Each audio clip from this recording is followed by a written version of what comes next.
All right, what's happening, people? Welcome back to the Brothers Geek Out channel. We got a special Geek Out session today with my boy Adil. How you doing, brother? Good to finally have you on, man. It's a long time coming. We've been planning this for a while. How you doing, man? Yeah, man, not too bad. It's been a very long time coming. It's been over a year since Jay introduced us, That's right, and then yeah. I mean, life just got in the way for a bit. We're both super busy. You was moving out. I was dealing with some stuff. Is profanity allowed? I've got a Yeah, bit yeah, of a you potty could mouth. I swear. can't You lie. could swear. I It comes mean, out. I'm trying my hardest. Not this Ramadan, of course, but a couple F bombs will get dropped. It's just like you know how it is, isn't it? yeah, We're you're both like me, from brother. You're like me. I yeah. just can't help it. Like when I have a conversation, for me to truly express myself, swear words come Mm, out. But like you, yeah, during Ramadan, I'm trying to be good, man. Some days I I'm fail. trying my hardest. Yeah, no, Yeah. I get you, bro. I'm trying my hardest, and um, yeah, it's good knowing that profanity is allowed. I'll try my Yeah. best not to, but yeah, man, it's been a long time coming. Finally, glad I could finally make it, and yeah, let's get the show started. Yeah, man, I appreciate it. Well, first of all, shout outs to George for hooking us up, man. George, I've known him since from Hong Kong days, man. Love that Mm, dude. When I was out there, I've always got respect for him. When I was out there, he looked after me. He didn't have to do that, but he really looked after me. So I got yeah, mad respect for that guy. So shout outs to George. Um, yeah, man, cool, man. Well, thanks for okay. joining, bro. I mean, like you said, It's long all good, time my coming. pleasure, This bro. we're supposed to be Yeah. talking since I was in Singapore, as you said, and George Mm, introduced us, and we wanted to talk was you're a martial artist as well. mm. You got into is it kickboxing or Muay Thai or a bit of both, I Now I guess. went into it all started years back, and I'm talking early, like about 10. And obviously, I had an older brother. And he went into karate kickboxing. So he was like the original one in our family that started it, right? And I went down the more football route, as you do. So you're Mm. from London, you know how it is, right? I went down the more football route, where he went down more martial arts. Then around 16, I done boxing for a bit of self defense. Didn't really enjoy it as much. And then I think in uni around 19, I went into kickboxing. But obviously, being from where I'm from, you had to know how to scrap. So it was just one of them ones where, obviously, what probably led me to it, going to actually taking a class seriously, is that I've always been fighting all my life. Just in school, in and out of school.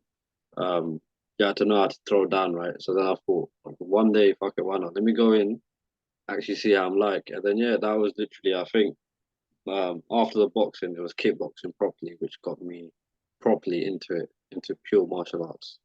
Oh, that's awesome, man. Yeah, similar. I listen. I can relate to self-defense perspective because Yeah. I've always just been. I grew up in North London, Tottenham, and I've Mm, always just been this skinny Indian kid, Bengali kid, but that's mm, why I used to be called skinny Indian kid and whatnot. But mm, I'm still a skinny kid, small kid anyway. But yeah, mm. the self-defense aspect, man. I mean, we learned kickboxing when we were kids as well.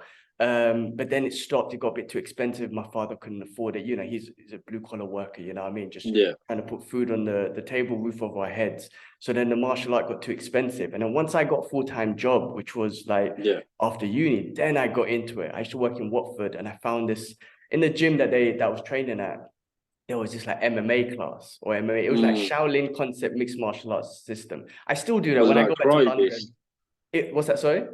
Was it like Shotokan karate based? No, no, it was kung fu based actually, but with Ah, MMA right. Yeah. sort of aspect on it. And Shifu Edwin Hector, shout out to him. I still see him and I still train with him when I go back to London. But he got Mm. me into it, and I had the money, so I started because it's not really a cheap thing if you really want to No, commit it to. is expensive, bro. It is Yeah. legit. Like I remember, I think I started second year uni, so I got that bursement money, government student Mm. finance, yeah. And obviously, I was working part time, but it's mostly student finance funding, and I remember it was like when I went to Storm properly, so Storm Gym, it was £60 a month. So it was quite a bit a month, especially when you're 18, 19, Yeah, for £60 a sure. month. But the average weight gym membership was only about £12 at the time. Mm. £60 a month was quite a lot. And I just remember my mom at the time, she was screwing at me. She was like, yo, like, so I'm not gonna speak Bengali, but she started saying stuff in Bengali, right? She was like, what you doing?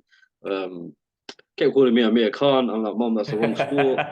I was like, no, different sport, and yeah. So it was expensive, but like you said, I think it was a necessity and something um, that we enjoyed doing, and something that bear the fruits of our labor when we were younger, and it enabled us to essentially channel our energy. Yeah. So I think if you're a lot like me, you harnessed a lot of, internal energy, a lot of aggressiveness, etc. And it enabled to almost rule that in and like channel it in a good way, and it'll make you a lot more level-headed, calm, level-headed, etc. And that was essentially my main reason for going in. And then Mm.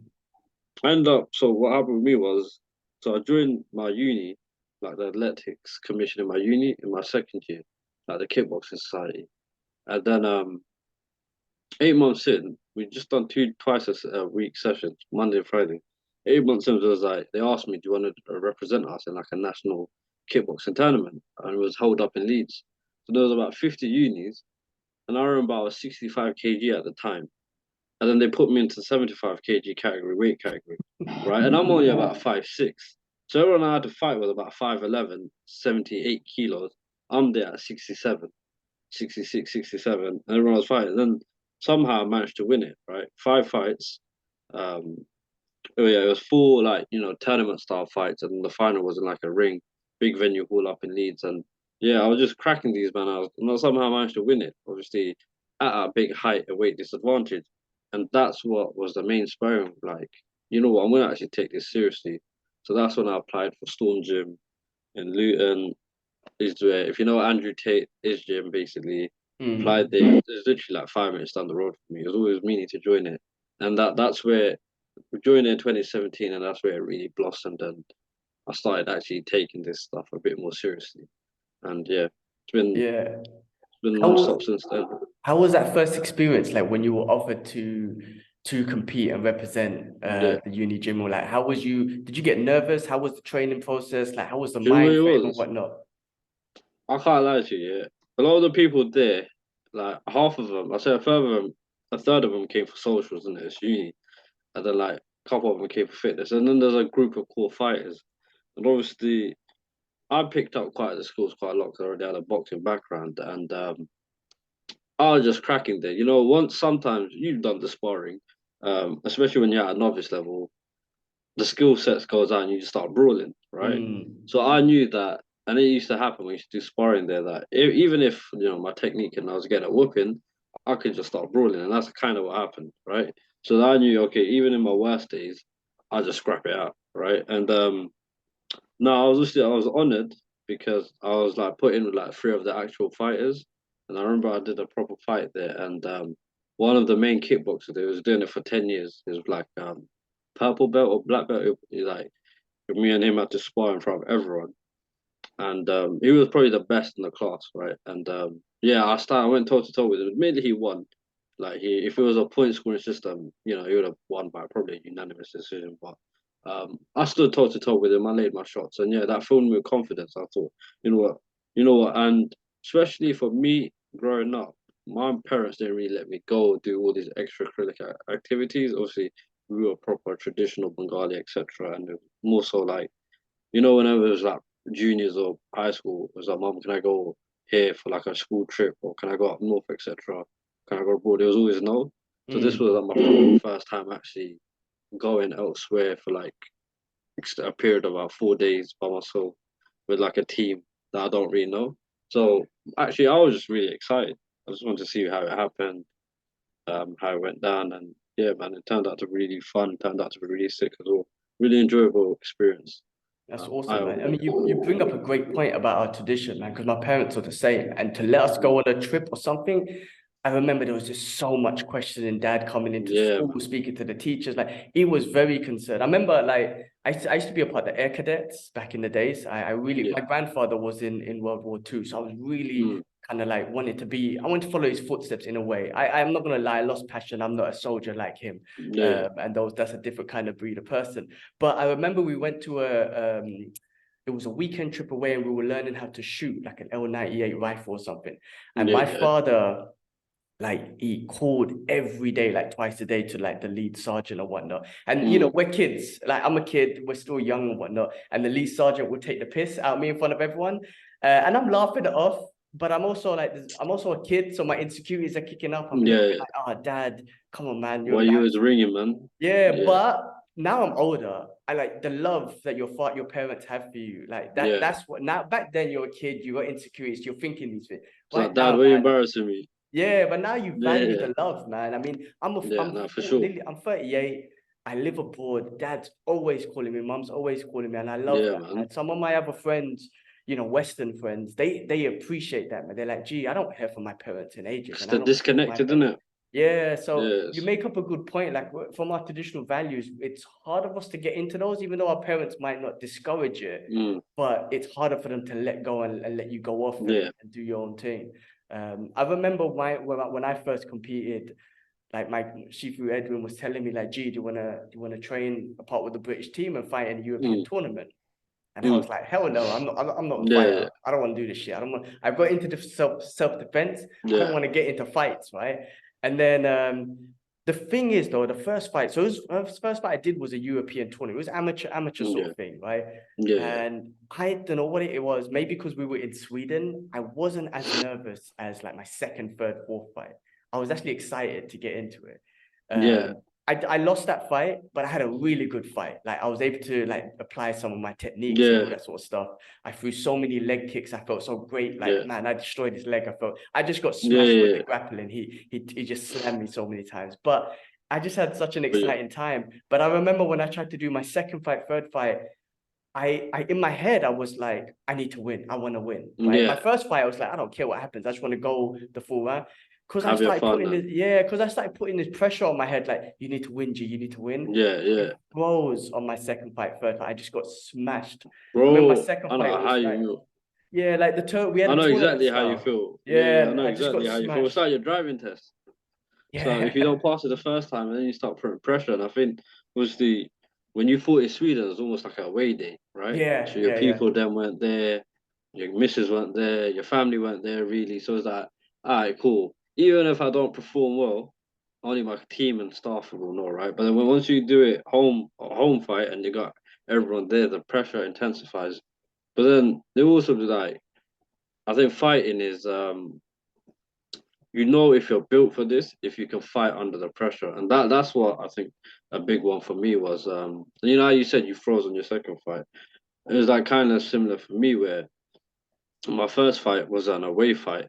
And I'm an idiot. I fought in Ramadan while I was fasting, right? Oh, So my okay. first fight was at 70 kg and I came in at 64, right? So I remember being on the scales, and the ref comes up to me, goes, "Are you sure you want to fight?" And because your opponent's 6 kg heavier than you, and obviously you've not had water, and you've been fasting the whole day because the fight was at 6 p.m. And obviously, you know, we start fasting from like sundown, sunrise actually, and so then I was just like to boss man, we traveled 2.5 hours. I'm fighting regardless, whatever happens. And I think you've seen on my Insta where I almost dropped him in the last round where I rock him.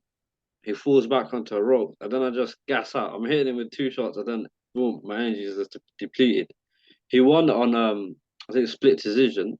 Obviously, it was his gym show as well. I still think could have gone either way, but it was a really good learning curve. But like you said, I was just really excited for that fight, and I just wanted to get in, and then I didn't feel any nerves.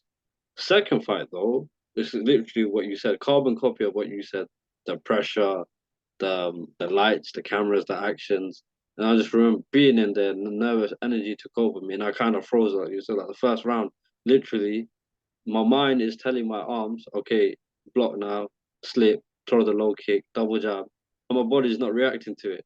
And it's just like I've frozen like nervous energy, and I've been consumed by it. So I think it's all just like a learning curve, right? And I think Yeah, the second fight is always harder than your first. Um, but then I remember my third fight was a home fight. So this one was like the make or break. This was like the serious one where, okay, now I've got St. Luton, I've got about 15 of my friends here, my brothers here, etc. And then I knew I was up against a person with vastly more experience than me. And that's the one where, okay, pressure makes diamonds. And I went in there, I did my job, right? And alhamdulillah, I got the win. And I, put on a display that I was really proud of, probably my best display. And I felt good, I felt sharp. And like, you must know this, is like the ring walk. And when you're getting your hands wrapped in the locker room, probably the most nervous part. But once you hear your music go off and you step into the ring, it's like everything goes. You just laser focus. So I think it's all just ring experience at the end of the day. It's like Yeah. the more you do it, the less pressure you feel, and the more your body reacts to what your mind says. So it's just one of those ones where it's like a mental barrier. But then that's why they say this is the hardest sport in the world. It's the most loneliest sport in the world because you don't have a teammate to fall on. You know, it's just you. And if you don't do it, no one else can come save you. So it's really lonely because there's no, time for error. And then again, it's combat sport. The effects of losing are devastating. So that's why I personally believe that, this is the most bad man sport there is, if the, lack of better terms. Like, this is Yeah. real sport. So there ain't none of your, other shit I where agree with you, man. That's one why, does like, it. I love watching MMA, UFC, Mm, Bellator, one of I'm more of an MMA guy than I am boxing. I watch some of the big fights in boxing, but mm. more of MMA. But I really dislike when people, especially for people who don't train or fight, and you all Yeah. got that. You got a group of friends that do that, who just start cussing certain fighter because The they lost. armchair fans, Like, yeah, boy. and I'm like, you have no idea. And I'm like, I've competed on an amateur level, and it's nothing compared to what they're going through. And what I went through was Yeah. terrifying. And so I could only imagine what a professional fighter goes through. But you mans don't even walk around the block, and Yeah, you ain't, you want to say these things. So I you get ain't really like never, defensive yeah. towards it. I think I had this with Anthony Joshua quite a bit because he gets a lot of stick for being, there, especially now considering he's lost his few lost lost against Usyk, and then admittedly his performance against Francis. This is the boxing. He did, it wasn't his best performance, and he did look quite slow and sluggish. But I'll put that down to confidence and nerves, and his comeback fight. And then you get a lot of armchair fans of my friends, giving him stick, saying he's horrible, he's not good, he's pretty shit and all that. And I'm like, boys, you don't get it. He started boxing at 19. He's genetically gifted, and he became, full belt champ. He's probably arguably the third best fighter heavyweight of this generation, behind Alexander Usyk, who's generational talent. He's going down along with the generational guys like Tyson these are, and Tyson Fury, who is the best of this division. So I was like, you guys need to give him some credit because what he's achieved, only a select few achieve, and like calling him his shit this that's just a really ignorant view because I guarantee you the work he's put in is crazy, and it goes like the same with a lot of these UFC fighters. Um, I know he's a bit controversial, but Conor McGregor, right? A lot of people would now disregard what he done. Mm. Um, but in his heyday, in his prime, 2015, 16, he had the whole world stay up and watch his fights. And his kickboxing at that time was beautiful. Mate, yeah, he's after the whole Khabib incident, it all went, he went a bit sideways. But for what he did for the sport, and at the time, he was one of the best fighters in the world. And I think the same with Kamaru Usman when he lost against Leon Edwards.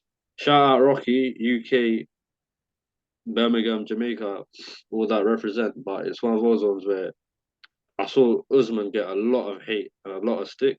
And I was like, this is pound for pound king. He literally ran through the division twice, and now everyone's calling him, you know, he's dusted, he's out. But then I think MMA, like our communities, they're very reactionary, Mm-hmm. and I feel like they as soon as someone gets a loss, they forget everything they accomplished prior to that. So I think that's just the community, and I think the community is filled with a lot of casuals as well. So I Yeah. think it's just one of those ones where it comes with the sport, and Yeah, 100% agree. being Yeah. the sport it is, entertainment, flash knockdowns, savage brutality. A lot of the fans are the type to not do it. They just want to watch it because that's the purpose it gives them. So I That's think it just it. boils down to that. It's Yeah, just I 100% agree about all of that, Conor McGregor. The recent one I was had discussed with my family, was with some friends was the Anderson Silva one. He lost against mm, Jake Paul in a boxing fight, and then they were laughing at Anderson, and I was like, I think one, they do it because they know they get to me, but I'm like, you guys just tend. First of all, you will never get in there, so you got to give yeah, Jake Paul stripes because my guy's getting in there. yeah, He's yeah. getting He's getting training in camp. there. He's a boxer. He's a fight. He Let's takes it fair. seriously. Yeah, and second of Unlike all, KSI, but kind of we'll talk about disrespect that later. Yeah. Trying to disrespect Anderson Silva, who was won as the greatest middleweight champion in the UFC history, probably still is up there in my. Mm, He's the reason why when I got into UFC, yeah. he's the guy that I followed. I think he was a large part of everyone, especially the late 2000s, 2009, when he went Yeah, on his run, when he was the spider, yeah, just man. starching everyone, Chelson and all of them, when he went on his run. But I completely agree with what you say about Anderson Silva. But I think if you watch that fight and you watch all 8 rounds, he was bullying him. He made him look like an amateur. He was a 50-year-old man, and being a 50-year-old man, anytime someone lands on you, you're gonna drop because he's not the same person he was. So he might have been, world's best athlete, but once you're past 45, your brain and your chin isn't the same. So any sort of hit, any heavy shot by any professional amateur or whatever would drop him, and he was getting dropped Yeah, in sparring from what I heard, like what I read. yeah. And So it's one of those he's ones been through where, wars, man. I was yeah, let alone the wars he's been through, and he he's used to have that. literally he's been through wars, and but I think people forget that he went into the fight at about 48, and he Mm, was literally like he didn't have the chin anymore. Like all the scar tissue was there. The brain probably switches off really quick one tap. yeah, And then even in that fight, up until that 8th round, he was winning, and he was making him look like a joke. I remember just watching him. Yeah, he'd have his chin out right at the front, saying "hit me," and then he'd slip like 8 of his shots, land 3 back. So I don't know. I think if you saw that fight, you could tell that Jake was getting washed. It's just he won because he got that flash knockdown. And to mm, me, if it was a 40-year-old Anderson, that wouldn't have happened. I think he just, because of his age, the brain just shuts down very quicker. Like the lights just go yeah. off, And it and that's makes all it sense. was. Yeah, and Jake Paul, Yeah, and listen, Jake Paul's a smart individual, fighting these people. First of all, he's taking it serious. I always give him mm. credit. He's taking it serious. He Yeah. He's trains the one I boxing take like serious. a Yeah, boxer with professional coaches. That's hard work. Like, it's not easy. Like, what the training camps are difficult, yeah, man. Even just going training is difficult. Like, and getting smashed. Like, I'm a small guy, bro. I'm 5'4". I weigh 58 kgs. Anything yeah, I do, bro, if someone's bigger than me, I'm getting smashed, right? yeah. So just even going through the training is tough. So you got to give Jake Paul credit. People don't No, just want to see 100. the YouTuber and all that stuff, but he's smart, man. Business He wise, fighting the right guys, so he knows he can kind of have a good win or whatnot. They're legends, so they have that one up on them. But yeah, then knowing that, I could probably beat them because they're old and he what. can outwork him on points. That's what he Yeah, knows. He knows that because smart. of their age, they won't throw as much shots, and then because of their age, they will get starts quick. So he knows that he just has to outwork him, jabs to the body, jabs to the head, and then if they do rush in, he can catch him. But like you said, he's the only one out of this YouTube sphere I genuinely give credit to because he's the only one that takes this seriously. Like he'll do. I think what he's if you watch his stuff, he's done 2 sessions for the past 5 years and like every day, and he genuinely stopped his YouTube to actually take it seriously, right? And I think a major growth I had with this whole YouTube boxing is firstly they made a mockery of a lot of it, right? That's what I felt like. Yeah, I get the entertainment value, but especially when it first started, it's like half these not shouldn't be doing it. It's like a mockery. But then I respected Jake because he generally took the time to dedicate himself to the craft and to the sport. He showed the sport respect. Whereas you got KSI would go off do his music thing, he'd go do his YouTube, he'd then come back for a 5 months camp, he'd then fight a rapper called Swarms. I don't know if you've seen Mm. that. Then they'd call themselves pro boxers, right? And then without fighting a pro boxer, they'd fight a rapper and then some guy from Mexico, and then they'd call themselves pro. So I think what they're doing, I do understand, everything they're doing, the whole revenue behind it, the light it brings to the sport. But I don't say I'm a fan of what they're doing just because it's enabling themselves. Because people do this, like boxing and UFC, they spend their whole life grafting. Like it's literally they live, breathe it. They live in the gym. They make their ends meet. They do their handyman job. Stay in the gym for 2 hours. Repeat six times a week, away from family, etc. Then you got these rich YouTubers who think they can just put the gloves on and become and then make more money than them, Yeah, well, right? that's So the if thing. you, You just said it, right? Because now it's like because they're already celebrities. That's yeah, why it's new to this industry, be it boxing or MMA one. They're already celebrities going into fight, and they're gonna have that massive fan base, and it's always yeah, interesting. which gives them Like, the sales. Yeah, The like I don't know ticket if sales. when you were young, like I used to watch those martial art movies, be it with Jackie Chan and Van Yeah, Damme or yeah, whatnot. Like I always, when I was a kid, used to fantasize, like imagine them guys got into the ring and fought, like they'll be mm, amazing. So I think it's kind of like that because like they already established from a yeah, fame perspective. So these up and coming fighters now, they don't have that. They are yeah. literally up and coming. They're trying to make that. And They even have to some of the graft for it. yeah, some of the best fighters, just seeing it in the UFC. They have to really sell They themselves. get They have to be cut. entertainers. So yeah, because so we were told from our coach, the fight business is entertainment. So at the end of the day, it's an entertainment sport, right? So if you don't have the your skill set can only take you. I think Eddie Hearn said this as well. Your skill set can only take you so far. You have to be able to be a charismatic individual, and you have to be able to talk on the mic. So up until Kobe Covington, it almost happened to I him was where just thinking about he him was as you say he was that. gonna get cut from the UFC until he turned on that bad boy persona and said what he said in Brazil, where he said Rio I own you or whatever. And prior to that, if he didn't do that, he was gonna get cut because as talented as he was, no one wanted to watch him fight because they just bring the buzz in. So I Mm. think that goes back to the YouTubers where they're lucky that they've already got a fan base who watch their performances regardless. They'll tune in, they'll pay for the pay-per-view.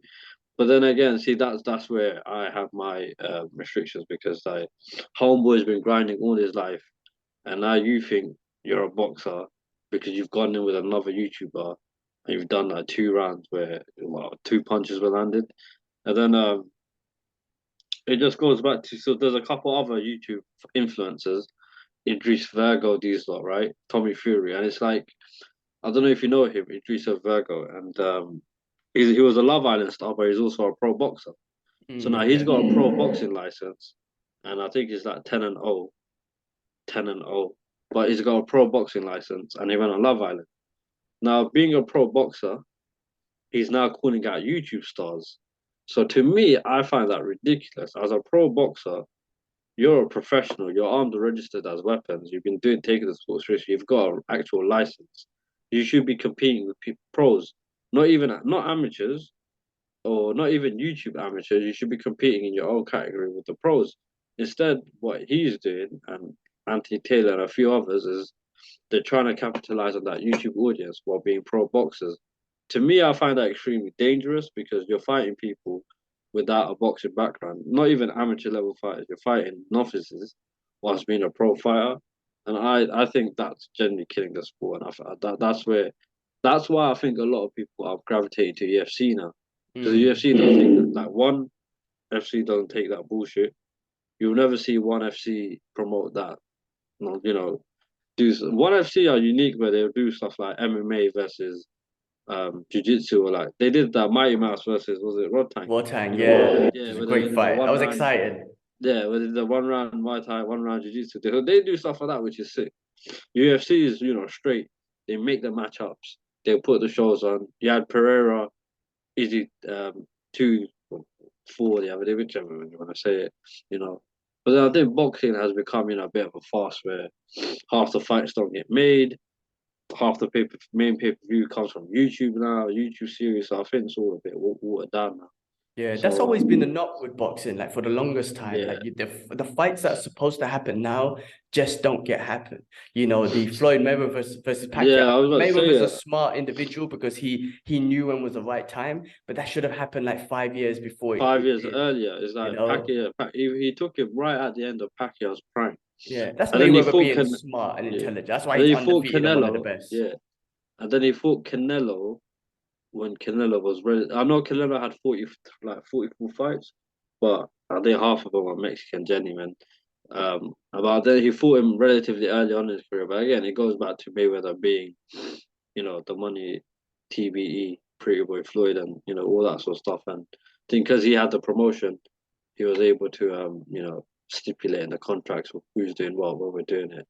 But then it just goes back to UFC. There's none of that nonsense. One doesn't have that nonsense. Wherever the fans want, they'll make that fight happen. It's like Yeah. Kamaru Usman versus Leon Edwards won. Then they had the rematch like 8 months later. There was no 3 year wait. We need this, we need that. They just stepped in, got it cracking. So I think that's why a large community of the fight fans are leaning towards more. Yeah, I think UFC is just continuously growing. Even one Yeah. um promotions like One FC is becoming a lot more well known now. I know it dominates in Asia mainly, but a lot more Europeans and Western markets are tuned into One FC now. Yeah, and I So love what one's doing because they're representing like not just MMA fights, but they have high level kickboxing fights, they have Muay Thai kickboxing, fights with Muay Thai MMA fights, gloves, jiu-jitsu tournaments, like grappling tournaments. I mean, they're really expressing that, which I think is amazing. And as they yeah. expand in the Western world, like they're expressing those as well. It's because one of the things like it's crazy that didn't really blow up in the West is kickboxing. People love to see Do you striking. remember kickboxing was like you say that, but I remember the 90s. I had a game on PS1. Yeah, I think it's Grand Prix K1. It's on the Okay. old PS1, right? Yeah. Um, it was a horrible game. It was like you couldn't play. It was like 10 frames per second, right? But so I remember, and you British Eurosport. And I remember I was young at this time. I was quite young, but K1 was huge in the West, America and the UK, in like the 90s and the 80s. Now the 80s and the 90s were its glory days. It'd be on British Eurosport. You had the legends. They had games out, and then come the early 2000s, it literally just vanished. It died down. Like the whole popularity of K1 literally diminished, and I think that might be partially due to the rise of the UFC. Could be an But you MMA, you'd yeah. think that kickboxing, um, being as brutal and as violent it is, would have taken off rapidly. Um, that I guess it's just it probably didn't have the exposure that the other sports had, Yeah, I mean, and it I don't probably think, didn't. yeah, I don't think the UFC would ever imitate what the one is doing, but that'd be amazing if UFC kind of threw in there some kickboxing fights, some high level kickboxing fights, It's and on create their UFC own Fight Pass, organization. isn't it? Yeah, Yeah, I they do think have all of that. Yeah, what I think UFC do is they have Glory on their Fight Pass. So what they do is they co-sign Glory, and they'll put it on in like their prelim shows or their fight nights. And I think that's as much as they do. I don't think they do any general UFC. But I think it goes back to kickboxing. I don't think so. Izzy came from kickboxing, didn't he? Like I mm. think Glory was the big one in the West, the Dutch, Netherlands, Glory, and Izzy and Alex Pereira fought on those shows. And it's really big in Holland, like Netherlands, and like Western Europe, but it doesn't get the pay per view numbers. Obviously, the gate numbers are huge, 250,000, but it doesn't have the recognition that boxing or UFC does. I generally think that's because of just like how we touched on the performance on the mic, Mm. being a character, being the trashy character. I think K1, except the fighters are very respectful, so there was no build up and animosity during the build up, which causes fight anticipation, so they can release promos and trailers. So I think generally because of how much respect there was, it kind of just no one was tuning Yeah. in. It's a bit There of was a no shame bad though, blood. man. I mean, because martial arts, really martial arts is based around that, right? And respect, Respect, way of yeah, life and humility whatnot. and respect. Even with jujitsu, I know it's the same thing because that's all about respect and just making you ultimately a better person or in life and whatnot. But I think Yeah, Gordon Ryan, who's one of the best pound for pound, or probably the best grappler ever at this time, yeah, he's even had to kind of trying to make jujitsu more popular. He's kind of like resorted to, just talking a little crap online and yeah. just to Trash kind of talking, help isn't it? boost Yeah. things, right? But it's a bit of a shame that you have to do that. But that is the entertainment business. I mean, you kind of mentioned on the UFC, and I love that sport. It's the only sport I've ever watched, right? MMA and mostly the UFC. But some people get title shots and get skyrocketed, not based on their resume. Like, even But now, based like on Covington's getting the title shot now, and there's been a lot of kind of controversy around mm, that. I believe Bilal Muhammad should get that because my guy's been yeah, fighting. He's got eight fight winning streak and whatnot. win streak, yeah, So all this sort of stuff. And Covington, I think he's going to bring in the pay-per-views. Like he's a badass fighter. Don't get me wrong, though. Covington mm. backs it up because he fights. But I think he's getting it It's more his because, trash talk, isn't it? yeah, It's exactly. what it's. So he's gonna play the heel. He's gonna play the villain. Of course. And what that's gonna do is that's gonna, when they do their embedded shows, when they do their promos, the press conference, so what's gonna reel everyone in. He's gonna make some outlandish statements. He's gonna say some controversial stuff. Gonna create To the bad English blood. and all that stuff. Yeah. Yeah, and then it's gonna create a demand and buzz, and you're gonna have the.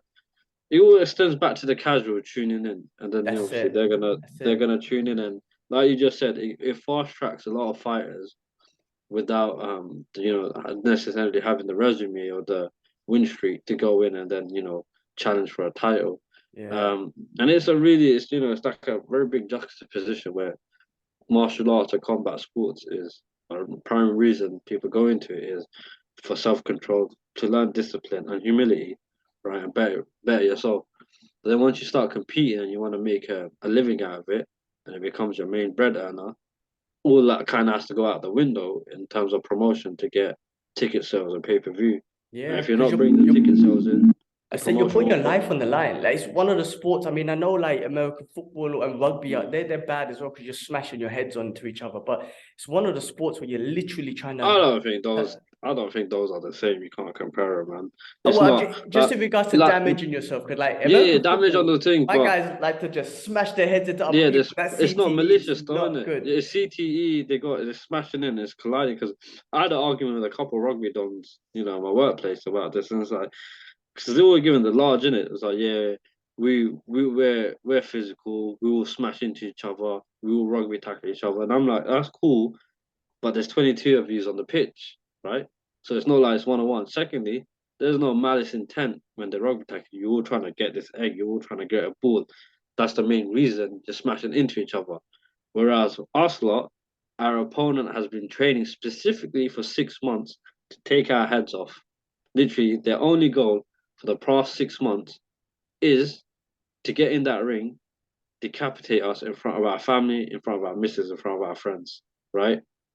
There's the difference where Yeah. Where I was our getting, yeah, where I you was know getting at was like because you're putting your body on the yeah line and your physical health is that's why I feel like fighters should get paid all the yeah money in they the world. should Now, of course they they need will. to get So like, yeah, that's why the entertainment thing, and even some of these guys who might want to fight a YouTuber, like they just announced Jake Paul versus Nate Nate Diaz. Diaz and all Yeah, that stuff, it makes which sense though. they went, they deserve the money, right? You know what I mean? They Like, need because you're that putting your payday. life in the money. So that's why sometimes I feel like with the YouTuber stuff, like I hated it, but it's kind of like, well, if Anderson Silva's gonna go get paid big, This then I is want what I him to do go like. get paid. You know This is what what I'm I do saying? like Jake Paul because he's done a thing where MVP Promotions is giving Amanda Serrano a very high level boxer, I think 8 times champ, right? A proper platform to get paid. And I think prior to him signing her, she was getting peanuts, being the Mm. one of the best in the world.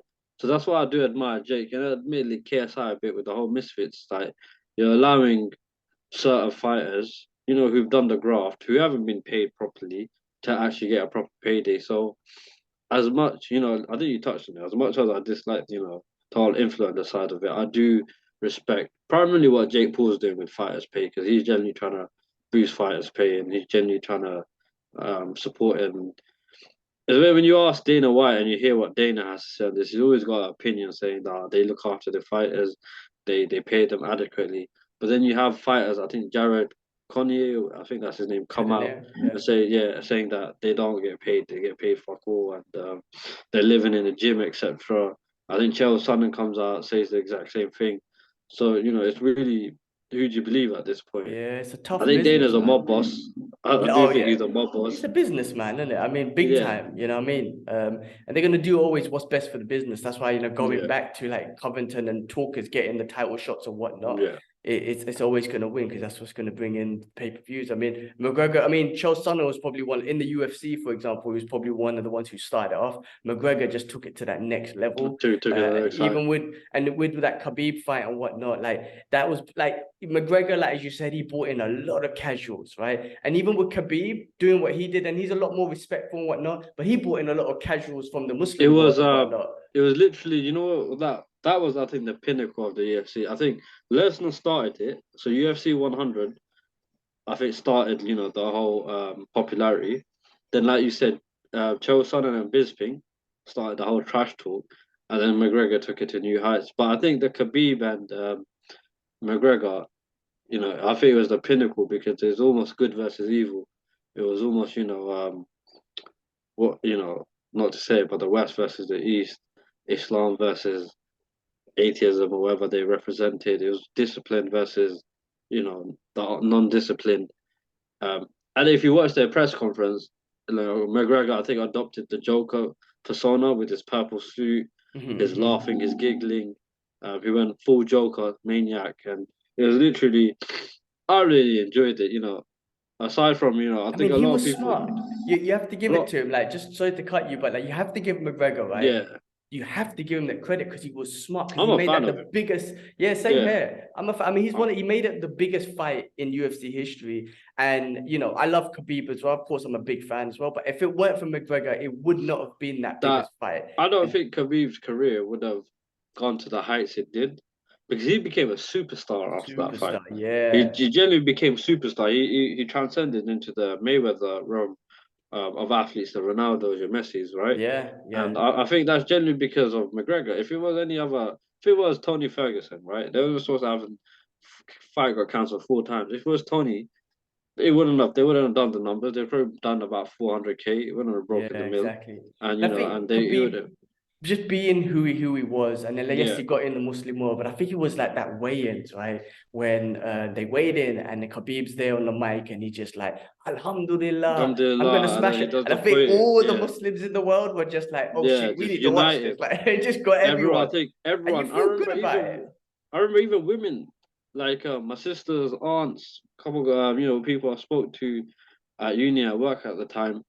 They were even tuning in the Khabib fight, the McGregor Khabib fight. And I Everyone. was like, what the fuck do you know about fighting? You've never watched Exactly. a fight in your life and you've tuned in. So I think the eyes those two brought, and obviously the whole bus incident with the dolly, the whole send me location, Artem getting slapped. I think the whole promo for that was literally like, you remember WWE or Yeah. WWF promos, Vince Yeah, back yeah, in the yeah. days, yeah? It Of was all course. scripted. I think there was like that, but it was genuine. There was It's no genuine, script to it. yeah. There I was mean, the legit UFC in the bad background blood. were probably trying to like, they were Yeah. loving it, but also like, oh, we need to try and make sure he's safe. But they were loving it. When Because Khabib there was, jumped after Dylan Dennis, bro, that was well, the amazing. sport jumped. You know what I'm saying? Like the whole sport Bro, jumped. Everything went up. when he done that eagle jump off the cage, trying to launch at Dylan, and then the whole aftermath where Islam jumped in the cage, one two McGregor, the whole thing. And I think if you've seen that photo of Mike Tyson in Vegas, where he's got like 10 police around Police him around and him, he's yeah. fighting all of them. I think Khabib literally has the same photo in the UFC of him doing that. And I think that again transcended him to like superstardom where Yeah. the whole Muslim empire in the world literally just reposting photos of Khabib, etc. And That's it. And I not even do just the think, Muslims, like all the Russians as well. yeah, And yeah, like like you very said, good crazy. versus evil. I mean, McGregor pissed off a lot of people. I'm sure there was a lot of Mm, Irish people that a were lot of his involved. But comments, also, yeah, just yeah, but also he's smart because he got so much casuals involved in the sport. Um, but yeah, no, that was definitely. one of the best, like most exciting moments of like MMA history and whatnot. And Khabib, like I don't want to compare him, but it was almost like a comparison to like Muhammad Ali, just because from the Mm, religious perspective. Muhammad Ali's on a different, in my opinion, on a different yeah, level. he's a different He stratosphere. literally, for me, he's a hero. But I don't what know he if done when for the, for the war, like yeah, I he think, gave up his belt. yeah, He gave the most prestigious belt in the he world. went 3 years prison, lost Yeah, his man, prime, for what he Vietnam. believed in, for Yeah, his people, and also not to go and do these wars like which are unnecessary, yeah, which that sort of stuff. So it's hard to compare, but in regards to someone who represents like Muslims and a Ali representing black community. people, yeah, Yeah, man, I think Khabib done that Khabib's. for us. Yeah, I think Khabib is he was prime time because you showed you could be disciplined, you could keep your faith and still succeed. I think That's that's a it. very important thing he did where you don't have to succumb to Western ideologies. You don't have to do the glitz and glamour to succeed. You can stay, respected, you can keep your principles, you keep your core values and still succeed. You just have to promote it. And I think that's what he showed. But I'm That's gonna it. ask you a Yeah. quick question. Yeah. I'm Go on. gonna Go ask you a on. question now. All Your right. top five all time MMA pound for pound. Oh god, that's a hard one, bro, man. It's Because I so think tough. Khabib released his yesterday. Did he release like Yeah, a top 15 or something? he released the top Yes. 15. I think I But saw so I'm gonna that. ask you, I'm gonna ask you for That's a your tough top five. question, man. But I'm not gonna put it in any specific order. If I could just name you five who Yeah, I really respect, right? That is just my opinion. But there's so much more that can fall into it. I'm like Khabib's in there, GSP, Anderson Silva. And yeah. then I'm gonna put Hoist Gracie in there because I feel like what he did. I know the times He's are the different. originator. Yeah, Yeah, like, he and started he this. he took out big dudes, and that's something that I've Yeah, always wanted to do. Being a small guy, that's why I yeah. got into jujitsu because it helps me kind of like manipulate So big you dudes. not put Mighty Mouse in there then?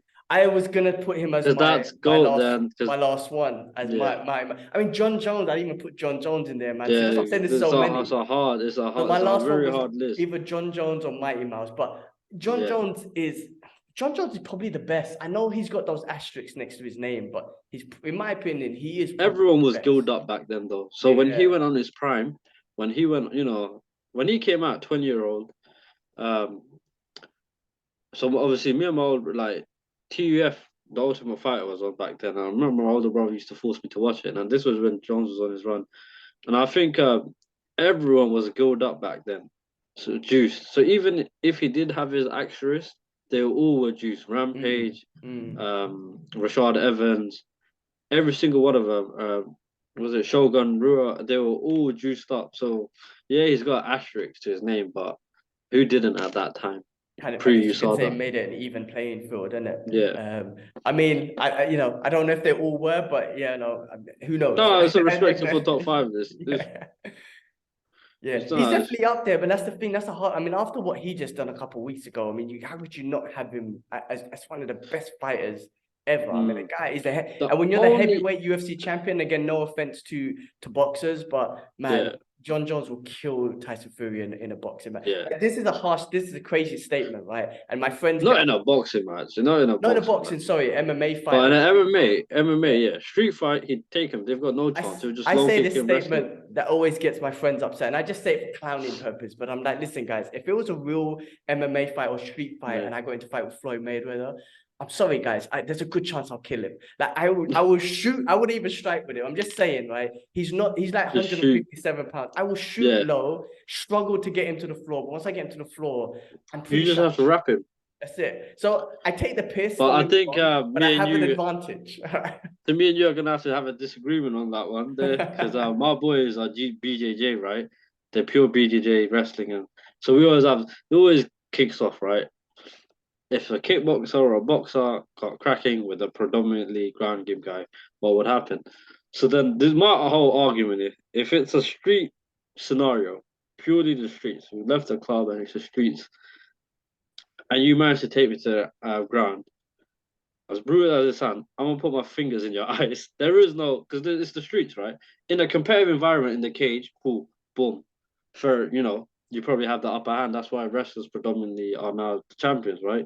Because they can neutralize the kickboxing stand up, and it's harder for a person standing up to transition to ground game than it is for a wrestler or BJJ to transition upwards, right?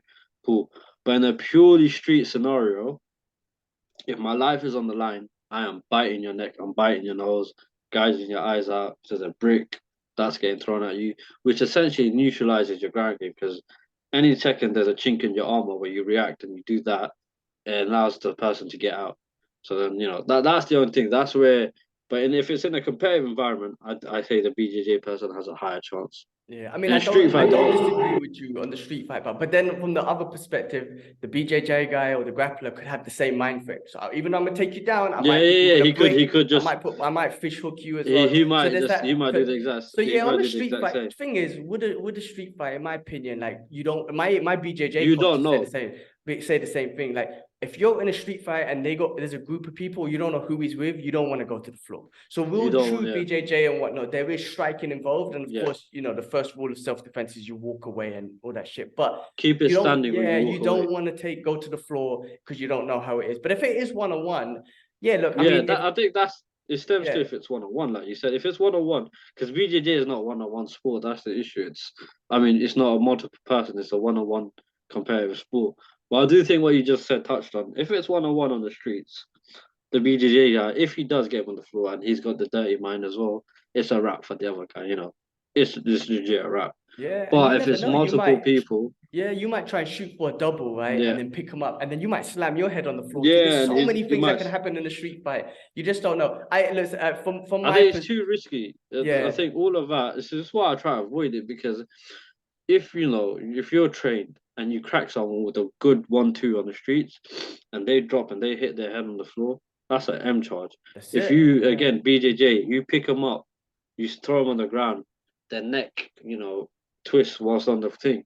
That's an M charge. So it's very risky. That's why the main thing is to um de-escalate the Yeah, situation. 100%. But I even think you if you're as a competitor, as a fighter and whatnot, man, I might just I don't know what that person's got. He might have a knife, he might yeah, he stab might you, have a knife on or him, he he might might have throw a sneaky punch that I don't see, and I go and knock my head. I mean, you know, it's interesting that you like in the beginning, like we're talking about getting into martial arts for self-defense. Surprisingly, bro, once I got into martial arts, I stopped getting moved to. I don't know, maybe it was just yeah, the confidence in my body, the way I yeah, walk, but I actually stopped getting moved to, and I was like, I'm grateful for that, and that's what I yeah, want in life. So and whatnot. But it's regardless, man, street fighting is a yeah. scary thing. It's Anything can not happen. even when funnily enough, when I learned how to fight and I knew that I can, because obviously I'm 80 kilos, right? I'm only 5'6", but I think I've told you, I think we spoke about this where I'm ballooned overweight. I'm 20 kgs overweight. Alhamdulillah, I lost 4 kg this Ramadan. Got 2 more months to go back to 70. I'm gonna walk around 70. So for a short guy, I'm a big boy, right? I'm quite stocky, I'm quite big. So even if I'm up against a bigger guy, just because of my weight, I know that I can land heavy shots. And especially being trained. But the more trained I've got, the less I wanted to have a street fight, the less I wanted to get, Yes, yes, yeah. the less I wanted to engage in it. Like back then, pre combat, if it came, let's have the scrap, let's go for it, let's go. But now, literally, my first thing is de-escalation. It's not worth it. Let's not. And once and this is learning how to fight. So you think, now you've learned how to fight, you'd want to go, you'd want to test yourself, have the ego boost. But generally, it's the complete opposite. Now it's, lads, I don't really want to do this. Listen, if you've got your issues with me, if you think you're bad, yeah, you think you're a bad man, you can come take me. Listen, here's my number. Come here. Boom. We can put 4 ounces on. We can have our go, yeah? And then may the best man win and we can leave it. If you think you're a bad man. If not, you can say whatever you want to me. I don't really care. Because I know you're not going to step in the ring with me. So Yeah, I that's mean, how I kind of de-escalate it. and I think we learn like through training martial arts, you learn how Yeah. freaking difficult and violent and Yeah. horrible it can be, right? And you get humbled in the gym as well, right? So that crushes a lot of people's egos, Mm. people who think who can fight, and they go into a gym and just get smashed. Yeah, But then when also they you get learn how smoked. dangerous it can be. Yeah. That's why you're like, well, this is dangerous. Like I could kill you if I get It's, so it's, it's, angry and I hold a choke and I'm like, I'm not letting go because I'm so angry. That you could that's your life over. it's You know what I legit. mean? If you see you red and you crack them and then you get on top of them and you continue to just keep cracking them, and you're at boiling point and you've gone to that red zone, it's legit. You're looking at a charge there. So Yeah. I generally don't think. I think like what you just said, de-escalate it. If they're still mouthing off, offer them to a ring. Offer them. You can come down to my gym. I'll tell Amir, my coach, Amir, set this up. He's buzzing in military. He'll set it up. I'll be like, fuck it. He thinks he's bad. Tell him to come. He will set it up. We can have a crack in front of everyone. If you think you're so hard, we can do it in front of 20 people. Show you're a bad man, and then we get cracking, and then we'll see. If Yeah. not, and if you're just gonna mouth off right now to me, and you're gonna reject my proposal, then it doesn't matter what you say. It genuinely doesn't matter because I know you're just doing it to impress your boys behind you and That's it, whatnot. And man. that's just Ego, that's just insecurities, everyone has yeah, that, it's man. all And of it that, leads bro. to, yeah, it leads to bad thing. I mean, going back to what you were talking about before, though, but the BJJ versus striking, don't get me wrong, I started off as a striker, right? That's all Yeah, right. The fights that I've had were in and striking. striking, The yeah. reason why I got more into grappling is because, listen, I've been striking for a while. I'm like I Mm, said, I'm 57, 58 kgs. I'm a small yeah. dude. If a big dude will come in and he's just You new need or your grappling, don't you? Yeah. I get bro, one shot You need hurts. your Even if yeah. I block, it hurts, Yeah, right? you need your grappling. So yeah, once I got into grappling, it was I still get smashed, don't get me wrong. But if a new guy comes in and he's big and he's strong, what I found with my grappling is I'm able to get chokes in. I'm able to control this big dude on the So ground, which is if very different with striking. so suppose a big meathead came in, gym, deadhead, meathead, you know the type I'm on about. 84, 85 kg, 5'10" ish, meathead. Um, thinks he could fight because he watched a couple fights on YouTube. Rare to, he saw Kimbo's life on YouTube. Thinks he could fight. Yeah, he came in.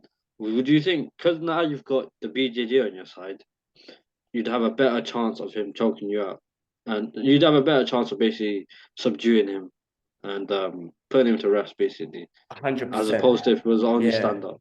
Yeah, 100%. Listen, I'm no Sanchai, right? You know Sanchai, the Muay Thai fight. Yeah, He fights big guys all the guys. I'm yeah, nowhere on that level, right? I'm not a Floyd Mayweather who could do yeah, that. yeah, So my striking skill is nowhere in that level. So yeah, yeah. I would straight away resort to grappling. The And yes, shoots. he might end up getting on top. He might mount me or whatnot, but I'll be Yeah. so much more comfortable in regards to holding his arms, making sure I don't get strike, and then being able to kind of get the I back and think sweep him I and done a bit of choke BJJ. him. I think it's the technique, isn't it? It's like irrespective of the weight. Yeah, the weight difference does play. That's why there's weight classes. But irrespective of the weight difference, you can still manipulate your body using your lower frame to get a choke Yeah. on someone bigger than But you. I'll I never think that's forget. beautiful. Yeah, I'll never forget my first time when because I started like I got into like MMA and jiu-jitsu in about 2011. Right, Yeah, my kung fu instructor Edwin was like, "Gee, you got to." We yeah, done a bit of grappling during his class, but he made me go to his coach yeah, and do it. So I started learning a little bit, and I'll never forget my first time where I went up against. He was a new guy, but he was this mm, big dude. I'm like I said, I'm like under 60. He was at least 85 plus.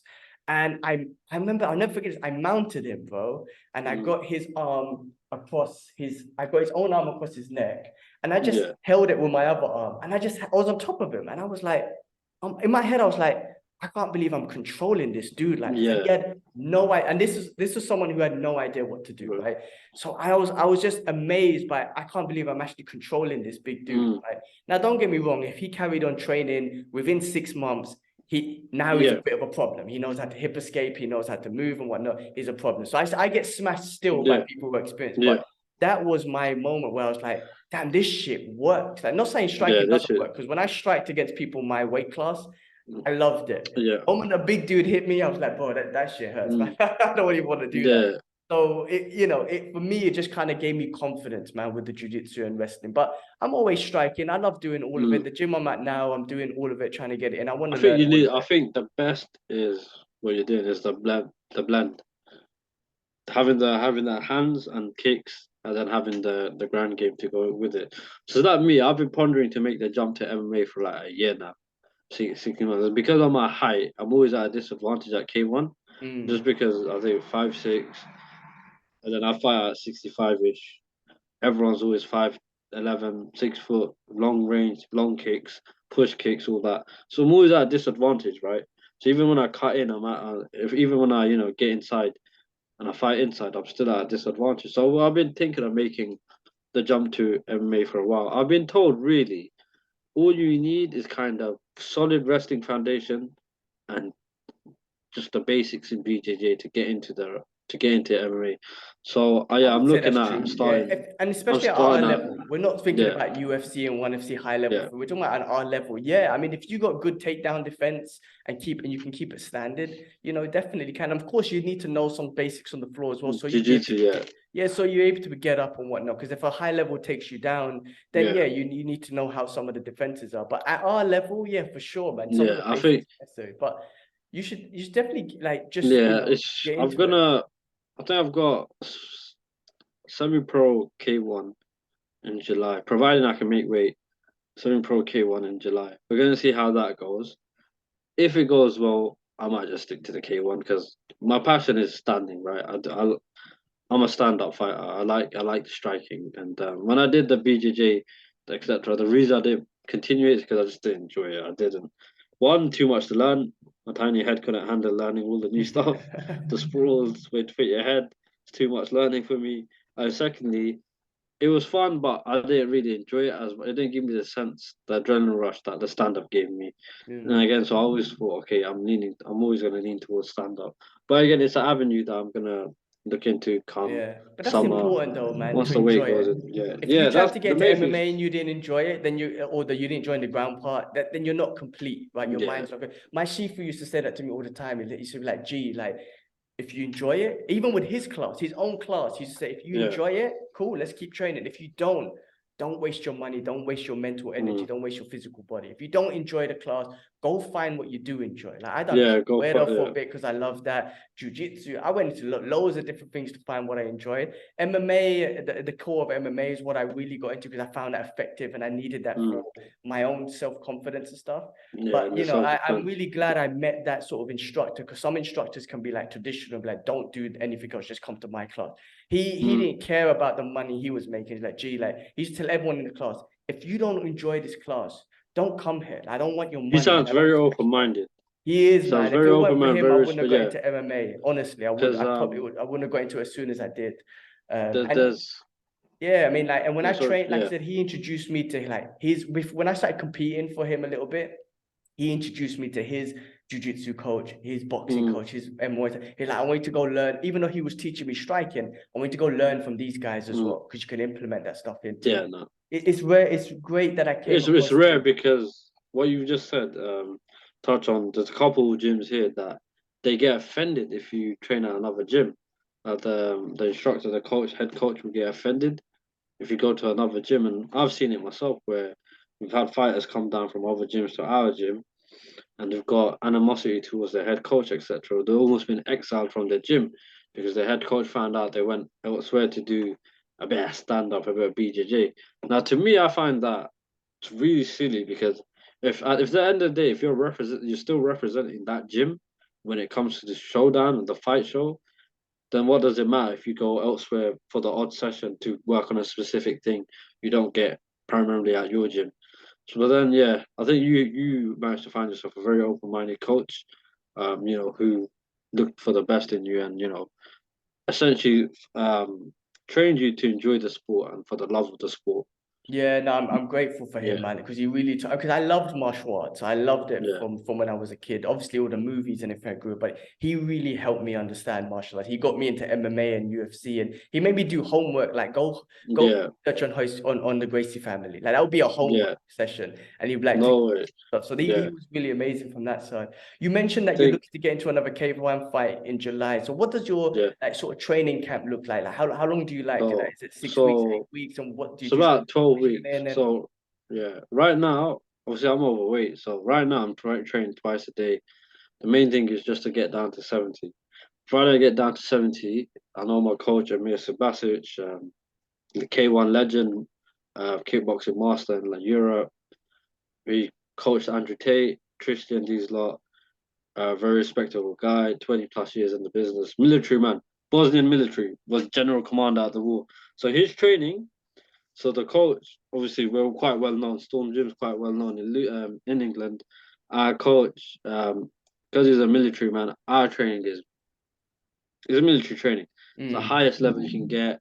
And it turns you, our gym has a reputation for warriors, right? If you're coming up against a storm fighter, you're coming up against a very durable, ragged fighter, right? And it's just because the training we get, we have so many fighters that come down to our gym, they can't hack it. Then they do the sparring, they get starched or they get hit with a body shot, they don't come back. So our training is brutal.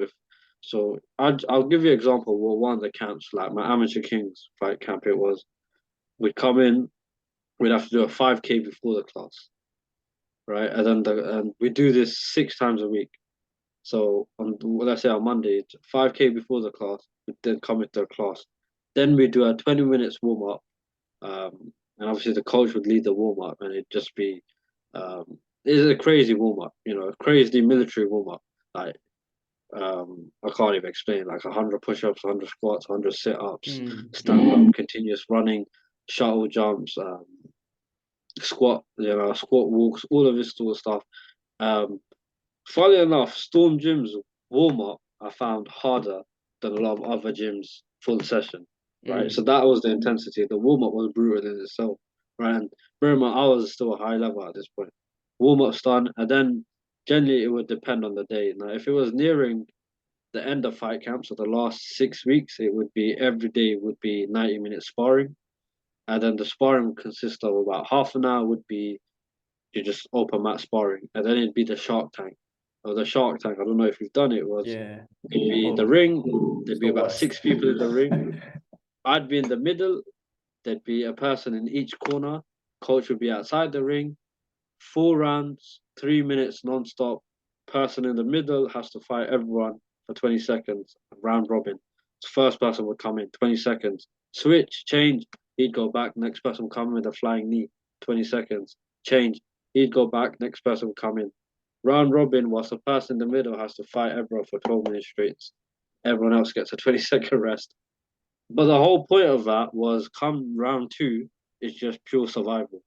So the whole point come rounds 3 and 4 is literally to cover up, to avoid the shots, to land back as you can and not get dropped and not get starched and take the shots and take the Just beatings. put you through that adversity, that It panic that was you could rough. possibly It go through in was a rough. fight. Yeah. And the worst part was, I remember I was 65 kilos and then I would always get put in with the big boys. So I remember there was a couple of fighters, Juggernaut. There's a fighter called Darren Dynamite who's fighting on Muay Thai Grand Prix. There's a couple of the big boys in there, right? And these are all 90 kg pro fighters, and they'd be going in, and they legit used to come batter us. I remember one of my first sessions, the coach, he's a bit evil because he wants to see if you're, you know how your coach is quite friendly, quite nice. Amir is friendly, he's nice to an extent, but he's also very military focused and military orientated, and he's disciplined, and you know he's got to see that you've got the fighter warrior spirit. So I remember one of my first sessions, 6 months in, he put me into a shark tank with the older heads, right? The people that have been doing it for 10 years. And I remember I was in there with about six of them doing a shark tank. And the fear I had in my life, I've never had that fear. That fear it was genuine fear. But we got through it. So yeah, the fight camp's usually 6 weeks, non-stop sparring, continuous running, hill sprints, all of that. And when you say And sparring, sorry to cut you, like, is there sessions where is hard sparring, somewhat more technical, or is it always just hard?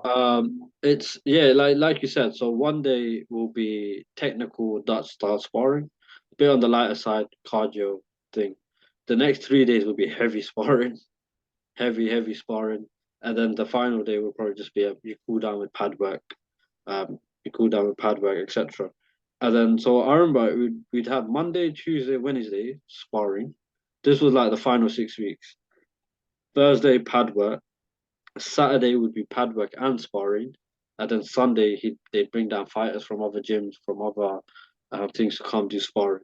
So then I remember, and it was very hard after COVID and why I think I took a very long gap just because the amount of energy and time it took. I remember I was working full time at this point, Jay, so I'd have to travel into a television centre in London. That was an hour and a half journey. So I remember I'd have to get there, and this is for 12 weeks. I'd get into work, come back from work at 7:30, go down to the gym at 8, train for 2 hours, 6 times a week for 12 weeks. So, and as you can see, it was grueling on the body. So, because you're only getting 6 to 7 hours sleep, and you're not getting paid for this, you're only getting 6 to 7 hours sleep. You'd wake up, you'd spend an hour going to work, you'd work the whole day, you'd come back, you'd eat a banana, get to the car, go straight down to the gym, and then to do a beastly 2 hour workout. And it's not a 2 hour gym session where you can go at your own pace. It's 2 hours where 90 minutes of that 2 hours is you're getting your legs chopped down and you're getting your face busted up, right? And Yeah. then that was for about 12 weeks. And then in that 12 weeks, you don't have a social life, you don't see your friends. All you're focused on is fighting. After training, you go watch YouTube videos of fighting, etc. So it takes a lot of commitment and dedication. I'd say 100%, uni man. of this. Uni How of do you this. handle all of this mentally, right? Because you're preparing for this fight. Like I used to get nervous. I still do actually. I used to get Yeah, nervous for training sessions. Like shit, I'm gonna yeah, go get smashed today. I don't want to go. yeah, But one of the reasons why, like, and this is in my opinion, and my coach kind of did. One of the reasons why I am a purple belt in jiu-jitsu, not because I'm really good. yeah, It's because I always show up. I get smashed every time. yeah. Sometimes I get smashed by these big, massive white belts or whatnot, and I'm like, why? I don't deserve a Mm, purple belt. And the coach is like, you always come back. I tell you, a lot of people don't come back after they yeah. get smashed or they've been beaten up. That's it. And that was one of the Pe- reasons why I've kind of been. But what's your mental like? Do you get nervous going into It's kind training? of the You same. No, nervous all I the was time? so the nerves. Do you remember I said the Shark Tank, but the Yeah. fear was putting me. It's things like that. When you do your Shark Tank, etc., and you've got the whole class watching as well when you're doing this. Even when you're sparring the tops in the ring, and you're sparring the pro fighters, etc. You've got everyone watching, right? Nerves. So, and then obviously once you do the Shark Tanks, you've got the nerves. But it all stems back to what you just said about continuously coming back. And I think that's the biggest barrier. Because if you can fight and you're up against someone vastly more experienced, bigger than you, and you get knocked down, but you can then get back up and come turn up the next day, it means you're built for this. And so long as in your mind you know you're built for this, for me, you put the work in, you've trained, you've done stuff you know your opponent hasn't, you didn't quit, and whenever you face adversity, you just shrugged yourself back, got back on the horse, and came back and showed up. It kind of made it builds your psyche, builds your, and I think you need a stoic, resilient mind. You need to be sharp. You need to be able basically in your head. You need to convince yourself you're a weapon, you're a blade. Yeah. You're a katana or whatnot. And I think that's what it all stems down to is if you know you put the work in, you know, there's always days where I've had it where you've had horrible days in the gym, really bad performances. I've been KO'd in sparring by a younger, someone that was 18. I was 21 at the time. He was vastly more experienced and he head kicked me, knockout flashed. I was out for 2 minutes. Whole gym was staring. They had to come take my mouth gum shield out. Right? Again, I could have and I had concussed for 2 days. And I could have legit never come back. I'm really embarrassed, never come back. But I showed up literally the next day, sparred him straight away again. Fuck it, I'm going back into fight. I need my revenge right here. So it's how you look at it. Are you gonna let yourself I got hit, I had a shit performance now, I'm really embarrassed, I'm not good enough. Or do you use that L and want to go get your revenge and use it to fuel your ego to go get your revenge? And I was obviously the latter where I'm not having that. I'm going back in. We're going to do this again. If I get knocked down, I'm coming back up. We're going to do this again. And through that, it sharpens your mind. And I'm very grateful that he did that because that's kept my left hand always up now. Yeah. And it teaches you, to keep your hands up. And what our coach always says is, you're supposed to get knocked out in the gym. You're supposed to get dropped in the gym, so you don't get dropped and knocked out on the fight day. Yeah, And that's but they literally they it. say that, right? A lot of the people say that the training camp is way more brutal than the fight itself. Now, of course, The the fight fight is going to itself, be hard, but the training camp is brutal because you're doing it every single bro. day, and that's where you get your injuries and your body's broken Yeah, down. And the training hard camp's the part. hard bit. Yeah, That's and what then you our got coach always. the mental part as well. Like Yeah, throughout the it's the whole training camp, mental. you're freaking scared and you're thinking about the fight. But once a fight, for me, once Yeah, a ref said fight, all of that fear went away because you just fight. I could just hear myself breathing. yeah, But the training camp, every day is was like, the hard I bit. don't want to go to, so I shouldn't swear, Yeah, Ramadan. I don't want to go to training. I don't want to go. This is gonna be hard. But you show up, you get battered, and you reminded me of what happened to me a couple like it was last year actually. Like you're always getting humbled in the gym, mm, but you always want to show back up. I actually got I always thought I was I'm good. I can always come back. I get smashed. My wrestling coach, this is when I first started getting into wrestling because I didn't even do much wrestling before. It was more BJJ. He smashed me. Like what he would do with mm. the students, like he wouldn't hurt you. He would just smother you with pace that you've never felt Mm. before and They make you put it on you, panic. innit? And you make Yeah, the sparring was 20 minutes. And it wasn't like, oh, I tapped you, shake hands, take it. yeah, No, no, no, no, no. 20 minutes, he's on top of you. And he's just like, work, work, work. And bro, so one of these classes was the most embarrassing thing ever, man. He made me panic. And I was telling him I quit. I was literally saying to him, bro, coach, stop, I quit. And this is on top of me. And he was like, no, G, keep going on, I quit. I was running off the mat, bro. I was so embarrassed. I was running off the mat. yeah, I ran onto the Muay Thai class mat. He grabbed me, dragged me back onto the wrestling yeah. match, put me straight back down. And then I was so embarrassed. And what I told myself the next day, right? Like, F this, man. Next week, I'm going to challenge him again. So that whole week, bro, I train with the intentions Mm. of challenging the coach again to get smashed, but this time not panic and this time to get through it, right? So It's I kept always telling learning, innit? myself. So the next week when I went back, that was the whole training camp, the whole week for me, right? And the next Saturday, when we went back to the wrestling class, I was like, Eddie, we're wrestling today. Like, I'm coming back Yeah, for you. And he smashed me again. But bro, like what I learned from yeah, that second class was like, bro, I was talking to myself while I was wrestling him. I was telling myself, literally physically yeah. saying, G, let's go, G, let's go. Like as I was trying to wrestle, as I was getting smashed, I was like, let's go. The whole class can hear me. But Mm. that gave me this kind of energy to like keep going. Like I didn't fall into this panic stage. Also, it learned Yeah, me about breathing as well. Like what I learned about my own breathing techniques. Like as I was exhaling out, saying like, let's go, like Yeah. I was able to breathe better as I was freaking completely like had no breath. So it learned a It lot, all but stems, yeah, mentally it taught me so it all much. stems down to literally what you said. It's a learning curve, right?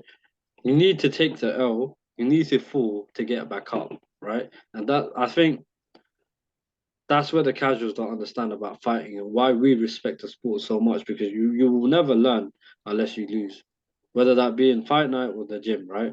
And like you said, with your occasion is you had to take the beatings in order to understand how to breathe properly, and the main thing is how not to panic. And the only way you'll learn is the same with stand up. How not to panic is the more you do it without literally going and facing it, facing your adversity. You will never understand. Your body and mind will never learn how to defeat, how to basically elevate the panic, how to not panic anymore. The only way you could do that is literally turning up again and doing it. And the more you do it, the more comfortable you get, the more you know, okay, he's put his hand there, then put mine there. Okay, he's put his neck there. Let me, roll or, shift or, I don't know, the BJJ terms, Yeah, but etc. yeah. Do all that stuff. So, again, it's literally, that's why they call it the grind, don't it?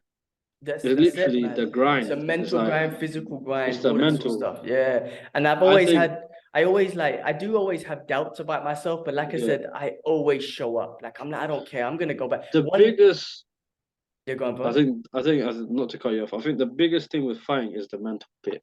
And I think that's 100%. what I know. I think I will suffer through it, and I think most people, even if it's unspoken, is generally the mental aspect of it. Is, am I good enough, and why am I doing this? Yeah, Those yeah, I think are the two 100%. most fundamental questions I think everyone asks themselves: is, why the hell am I doing this, and am I good enough, etc. And I think confidence in fighting is probably the biggest part. You see it with AJ, you see it with even at the highest level, literally at the top, confidence is the main part. A fighter on a 3-fight streak will have a so much better performance than a fighter on a 3-fight losing streak. And it's literally because no matter how good your abilities are, no matter how good your layman and raw abilities are, if your mind state is not in the right place, your body can't react to what your mind is saying, because Mm, your one has to work with the other, right? So your body feeds off what your mind is telling you. Now, if your mind is shrouded in, fear and nervous energy, etc., and nervous energy is huge.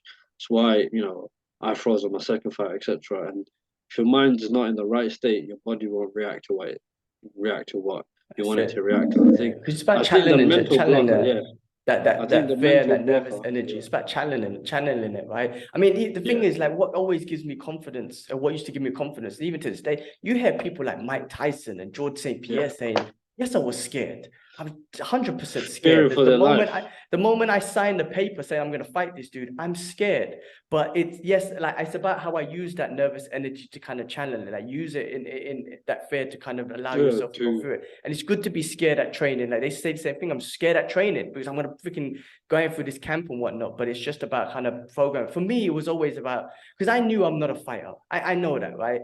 I don't have that. I don't want that lifestyle. I would never want to do it. mm, But for me, it was about overcoming fear. Like I'm so yeah, scared. And this was a fear that I do want to overcome. There's some that I don't. yeah, Like I'll never jump in the ocean with sharks or feel like jump off a mm, plane. I don't need to do that in my life. But mm, competing in martial arts was like a fear that I did want to overcome. So like yeah, when I got into like MMA, so like I bust my ankle in 2012. That was before my first MMA fight, right? mm, And a fight got called off. It messed me up mentally, man. Like I knew I was mm, gonna get back into training, but I was too scared to get back into like I'm gonna try and compete again. So I yeah, just because focused on yeah, competing, on training, and I lost the mental strength to kind yeah, of begin. And that's when I knew, like, okay, G, you know what? You're not a fighter. Because I thought I was, but I was just my mm, ego playing up, right?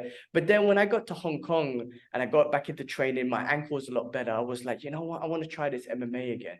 And it was about overcoming fear, overcoming what I went through. It mm, wasn't about trying to be a fighter.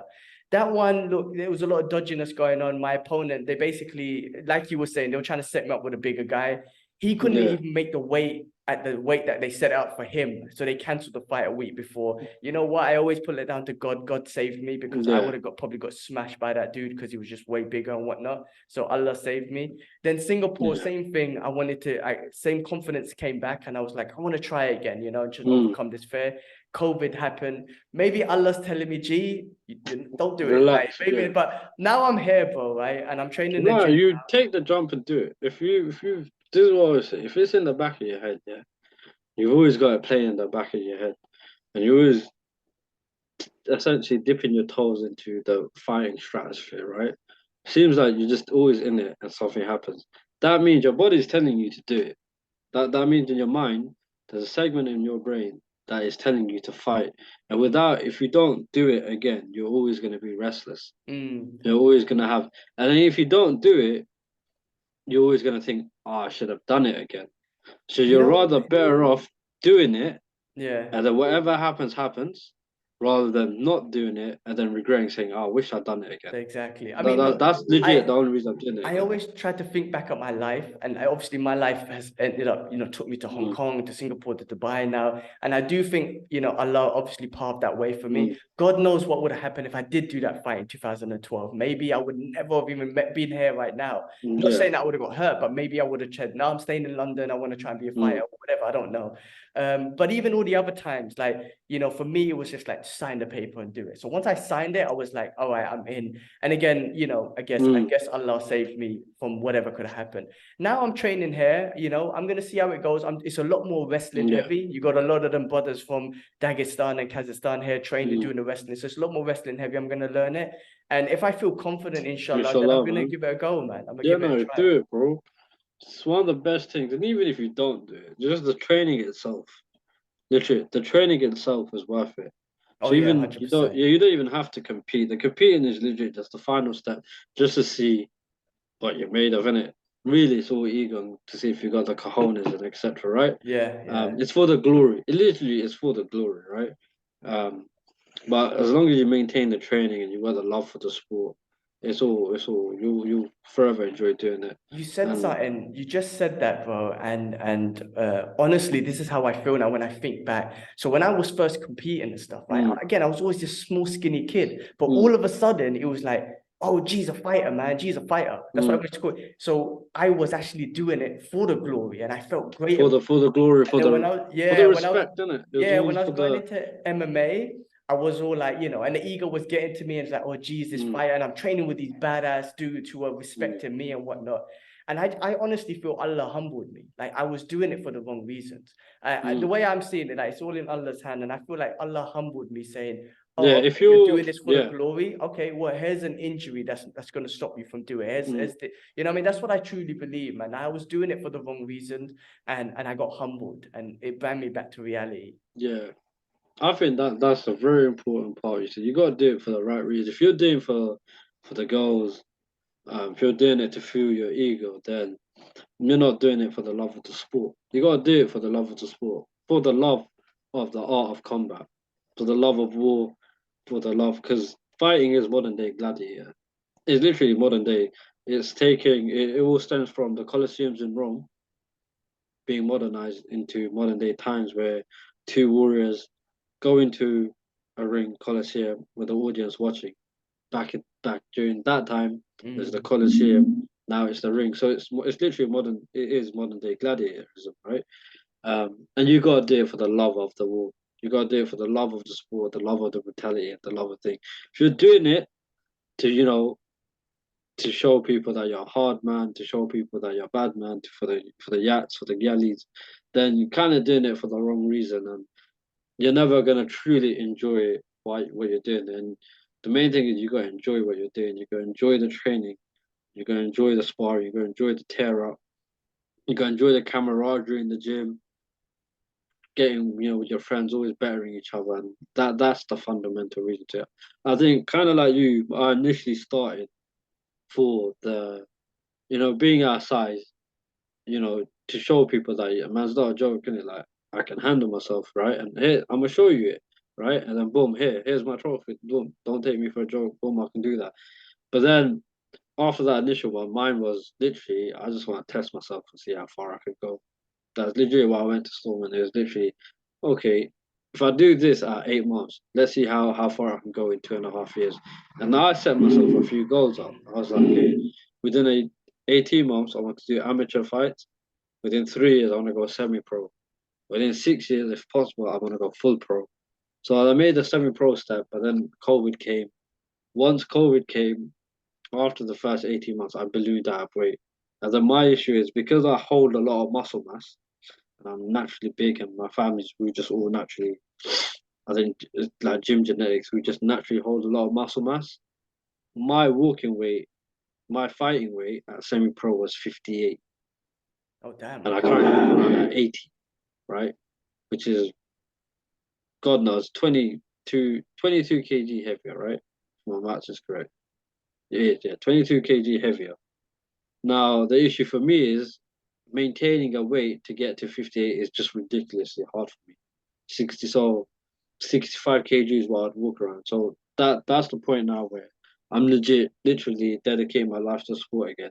And obviously a few things happened where work got really intense. Jay will tell you this, where post COVID, when I was supposed to get back into it, the workload just got really heavy, where it was so taxing and so mentally draining, where once it hit 6:30, I didn't even want to go train Mm. because I knew how intense training would be and how much I'd get beasted through. Because whenever I go, because I'm one of the seniors there, I'd get forced to do a crazy session, even though I'm not getting fight ready.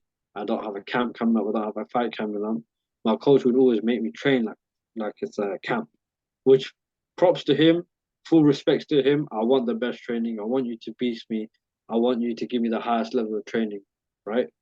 But because of a mentally taxing new work in advertising, sometimes it gets, especially when there's a big launch coming up, gets super taxing, right?